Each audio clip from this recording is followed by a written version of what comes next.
Hello 882299 এটা কি আপনার নাম্বার? হ্যাঁ কি হয়েছে? বলছি আপনার এই নাম্বারটা আগামী 3 দিনের মধ্যে বন্ধ হয়ে যাবে। নাম্বারটা সক্রিয় রাখতে আপনি আজই রিচার্জ করুন। আমি আবার কি অপরাধ করলাম যে আমার নাম্বারটা বন্ধ করে দেবেন? আসলে আপনি 3 মাস ধরে রিচার্জ করেননি তো, তাই নাম্বারটা বন্ধ হয়ে যাবে। হ্যাঁ দেন, বন্ধ করে দেন। বিড়ি কেনার টাকা নেই, রিচার্জ করুন।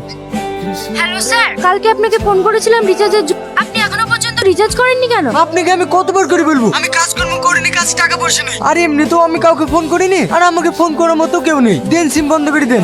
সত্যি কি আপনাকে ফোন করার মতো কেউ নেই?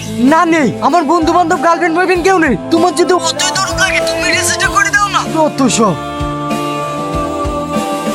মেয়েটা সত্যি তোকে রিচার্জ করে দিল? আমার তো বিশ্বাসই হচ্ছে না। আমি কি মিথ্যে কথা বলছি? তোরা তো নিজের চোখে দেখলি। আমার মনে হয় মেয়েটা তোর সাথে প্রেম করার ইচ্ছা আছে জানিস, তা নাহলে রিচার্জ করে দেবে কেন? থাম থাম থাম, মেয়েটা আবার ফোন করছি। ম্যাডাম আপনাকে অনেক অনেক ধন্যবাদ রিচার্জটা করে দেওয়ার জন্য। দেখেন, আমি রিচার্জটা হয়েছে কিনা সেটা জানার জন্য ফোন করেছি। আমি আপনার সাথে 5 মিনিট কথা বলতে চাই। আপনি কি এখন ফ্রি আছেন? হ্যাঁ ম্যাডাম। কাল যে আপনি বললেন রিচার্জ করার টাকা নেই, কি আপনার কাছে টাকা ছিল না? না ছিল না। কেন?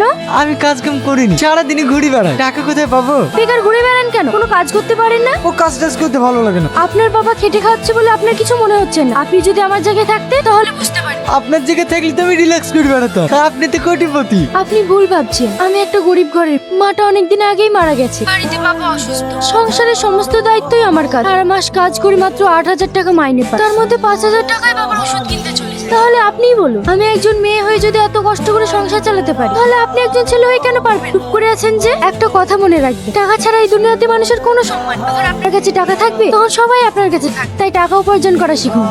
দাঁড়ান দাঁড়ান, চলে এসছি।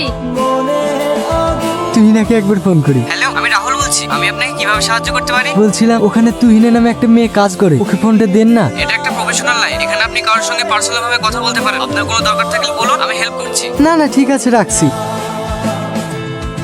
হ্যালো, বিশ্বজিৎ বলুন, আপনাকে আমি কিভাবে হেল্প করতে পারি? হ্যালো, আমি তুহিনা বলছি। সকাল থেকে একবারও ফোন করোনি কেন? আমি তোমার ফোনের অপেক্ষায় ছিলাম। অপেক্ষায় ছিলে কেন? কেন তুমি জানো না নাকি তোমার সঙ্গে কথা না বললে আমার একটু ভালো লাগে না? ভালো লাগে না কেন? তোমাকে ভালোবাসি তাই। কি? ওসব কথা বাদ দাও। আমার লাইফে আজকে আমি প্রথম 500 টাকা ইনকাম করেছি। ওই টাকাটা আমি তোমাকে দিতে চাই। তোমার ফোন পে নাম্বার বলো। আমাকে কেন? জীবনের প্রথম ইনকাম বাবা মায়ের হাতে তুলে দিতে হয়।